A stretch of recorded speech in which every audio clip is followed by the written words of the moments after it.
If we can create a leadership in the organization where, if the office boy can be made to understand, by him coming and telling, Tanni illa sir, there is no water.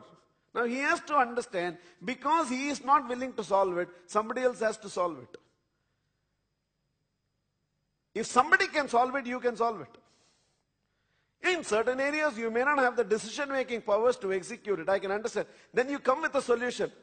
Sir, Tanni illa, if we can call them 1,300 rupees, they'll come and give water and go. Shall we call?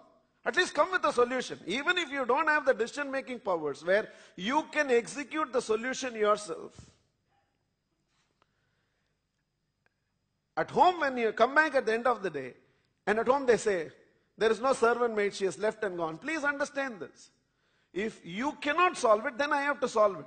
But I cannot go and tell somebody else there is no servant maid, because there is nobody else I can pass it on to. So even at that level, if you cannot find another servant, I will have to find.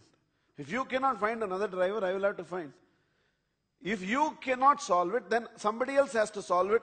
If that person cannot solve it, somebody else has to solve it. If that person cannot solve it, somebody else has to solve it. But there is somebody who will solve it, because they don't have anybody else to whom they can pass the problem. Now, as long as you continue to operate in a system where everybody will take their problem to a higher level, and the highest level will have to solve it, that highest level alone will continue to grow in leadership abilities. Everybody else in that organization will continue to be problem finders. And one person at the top will have to be a solution seeker. And with that sort of a setup, that organization is not going to go to the next level. A nation is not going to go to the next level. No revolution is going to happen with that sort of a situation.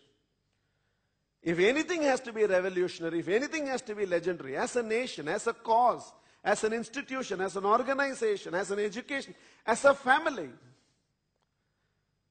everybody has to understand, fixing the blame does not solve anything. And it doesn't need great intelligence to fix the blame. You need to fix solutions.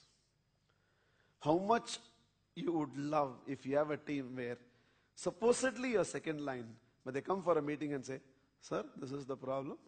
So I've identified this is the solution. Shall we go ahead? How beautiful will it be in an organization where over a period of time, you have developed the trust in the decision-making abilities of your second line. You tell them, in these areas, don't even check with me. I know your solution will also be my solution. You go ahead and solve it. You take the decisions. And you know how much more you will be able to do with your time and energy as a result? True leadership is not seeking to fix the blame, but seeking to fix solutions. Can you be that?